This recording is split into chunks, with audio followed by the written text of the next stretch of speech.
Hello, today I'd like to talk about a game from 2011, Space Empires 4X from GMT Games. Here's the box.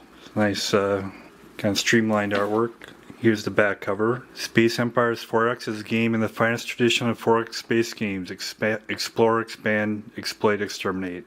Carriers, fighters, mines, cloaking, dreadnoughts, merchant shipping, colonization, mining, terraforming, shipyards, black holes, war points, non-player aliens, doomsday machine. Comes with 4 10-sided dice. The rulebook, which is 16 pages. Got a lot of good illustrations. It's fairly straightforward to follow. Talks about the different options, games, basic and advanced rules. Also comes with a scenario book. One thing that's good about this game is that it has solitaire scenarios. Usually for space conquest games, the way you do solitaire is you have 2 opponents and then you kind of flip doing each. But in this one there's actually 1 player scenario, solitaire. Several good scenarios, 2-player, multiplayer. Shows different setups and victory conditions. For solitaire, there's the doomsday machine where you have a Death Star kind of thing that comes in and you have to build up your empire so you can defeat them. You can also simulate alien empires in a solitaire scenario. So that's the scenario book. And it comes with 4 nice player reference cards. There's several different ships you can build, battle stations, etc. Shipyards also. And this talks about the options there, what you need to build them, their strengths. And then you can also develop technology, and this discusses that. There is a little bit of bookkeeping, not much, it's pretty streamlined, and so you get a pad of sheets so you can track technologies of the different ships. They have a certain technology as they're built, and then they maintain that technology unless you refit them. So it's just a 2-sided sheet. A little bit of bookkeeping, but not terrible. Really nice counters, I think. So there's 4 sheets of 5/8" counters, and they're nice and thick, and they punch out well. I tend to round counters on them myself. 4 counter sheets with art on the front and back.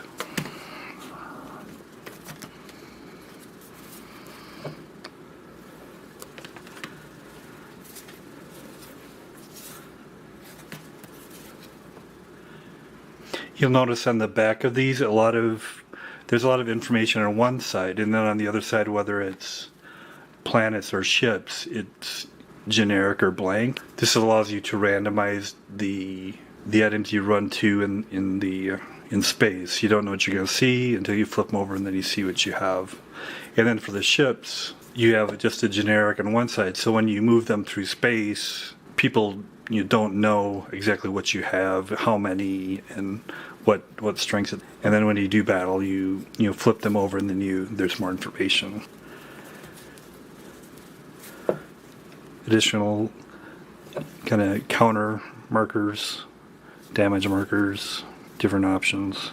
The final component in the box is the map. It's a very nice large map.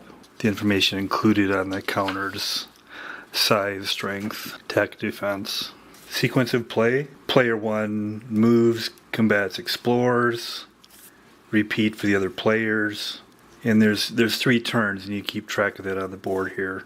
It's a convenient marker. Turn 2 is the same as turn 1, and then after turn 3 you do the economic phase, which is cost and building. So each of these are different. See these kind of generic as you go out into space, and as you get into a hex, you turn over and you see what's on it, and then you do the appropriate actions. So in the economic phase, which is after you do 3 turns, then you collect income, deduct the maintenance, purchase units, and this is all captured on this player aid where you track this for each economic phase. So you sum up the costs and then spend those costs to build.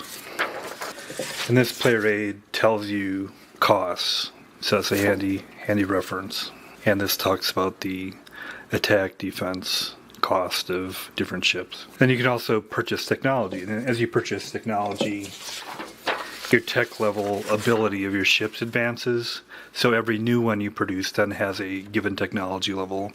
And this sheet, you track your technology level, and then you see the benefits of, increase in movement, increase in attack, defense, etc. And then there's advanced rules, merchant ship pipelines, carriers, fighters, raiders with cloaking, scanning, and mine sweeping. There's some scenarios where there's aliens, so there's how to place them. One good thing about this, there's core rules, and you can kind of mix and match other optional rules. And there's other expansion packs, for instance, the Close Encounter expansion, which gives you more variation as well, but I'm just talking about the core game here. And then the scenario book, as I mentioned before, got really a lot of good scenarios for your 2-player, multiplayer, and single player. Before getting into details, here's an overview of the component setup. One thing I'd like to point out, so on the left, you'll see that tray, and that doesn't come with the game, but it's a very nice add-in to have, and it's produced by GMT Games, who actually makes this game, so it's designed for the components and it works really well. The large map, which is shown here, so there's the home system markers, and again, these are the red ones. And then beyond that, there's the deep space markers, which again are the white. And you just set it up as shown there. So first, focusing on the setup of the homeworld system, which again is the red items, and they're randomized. So you place the red items down.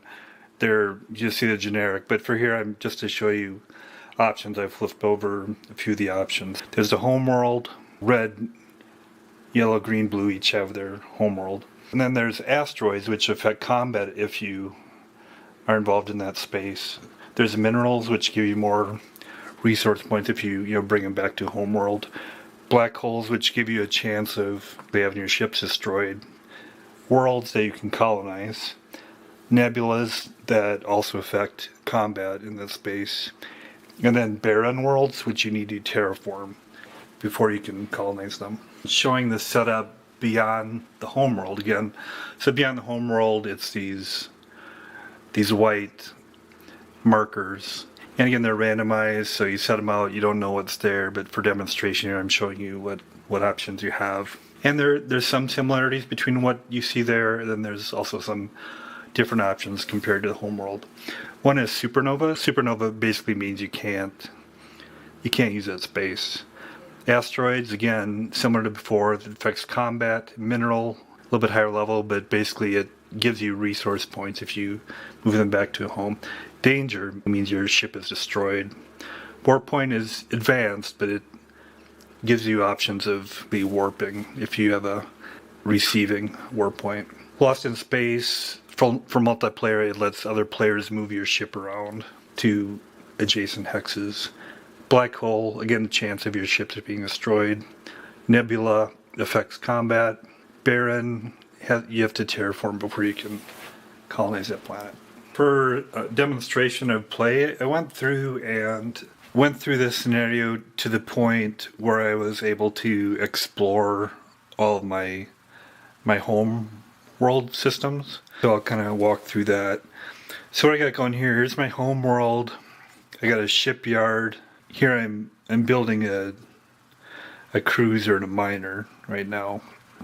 And as I explore it here, I have these scouts going here. You put markers under them to say how many you have in there.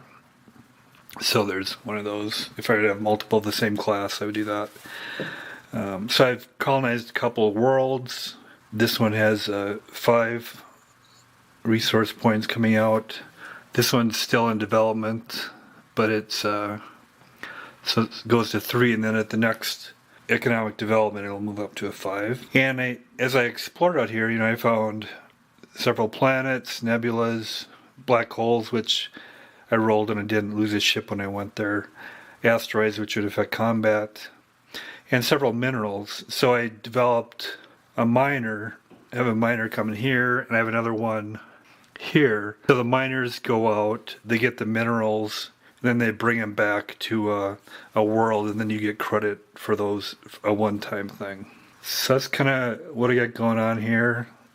Haven't lost any ships. The only opportunity I had chance I had to lose this ship was in the black hole, and I didn't. So you go 3 moves, and then you do a economic phase. This is what my sheets looking like so far. It's been moving along pretty quickly. I've gone through 6 phases, developed several ships, developed a shipyard, spent some money on technology. Then you also do maintenance. I don't have it shown here, but basically you deduct the amount of hulls you have to capture your maintenance. I just didn't show it here. And I have developed some technology levels as well. So overall, I found that it's moving along. I was surprised at how efficiently it moves along. There's not much dice rolling at this point. I'm developing ships. I'm getting resources, developing systems. In this scenario, it's the Doomsday Machine scenario. Depending on your difficulty level, it defines when your Doomsday Machine comes. There's 3 of them. Easy would be in turn 8, 10, and 12. And then these are the strength of the Doomsday Machine, which is shown here, discusses attack, defense, hull size, correlating to the strength and how many attacks it does. I've gone through 6 economic phases. So it's not looking like super great for me, because if I do a hard scenario in the next turn, the Doomsday Machines will be entering on the perimeters one at a time. If I were to do easy, I'd have a couple more turns to develop. But if I were even to do like the normal scenario, I'm pretty sure I'd be destroyed by the Doomsday Machines, because I've been focusing on exploring, and I probably should have spent more time, developing worlds, but that's where it's at right now. So another aspect of this is the combat, and since I'm doing solitaire, I haven't done combat, but when the Doomsday Machine comes, I will. And I think my understanding is that's also pretty streamlined. So there's basically 3 factors. There's attack strength, the defense strength, and then the hull size. The hull size dictates how many hits you can take before you're destroyed. So hull size 1, you have 1 hit, you're destroyed. Hull size 2, you take 1 hit, you'd indicate it with damage. And then if you do another hit, you're destroyed, and 3, etc. There's also the attack class, which is the A, B, C, and the higher A is before B, B is before C. The better your attack class is, that dictates when your turn is. So A would go before B, for instance, they would fire. It's not simultaneous. It goes by your attack class. So you would fire, and then you take, you modify your attack by your also technology. So you have your score plus your technology, and then you would subtract the defender's defense rating plus their technology. And the difference between the modified attack and defense is in a number. Like if it were 5 and 2, it'd be 3, and then you would roll a 3 or less, and that would mean you would have a hit. It's just 1 dice roll for each attack, which is enough for variation, but it's pretty streamlined. I think that's also very efficient. So that's Space Empires 4X from 2011 from GMT Games. Overall, I think it's an excellent game. I can tell it builds a lot from the 70s, 80s space exploration board games. So it's got like an old school kind of look to it, and play, and the components are great. It's got a lot going for it. I like that it gives you, even the core game gives you a lot of variation. There's advanced and optional rules you can do, war points, etc., kind of mining, development paths, that sort of thing.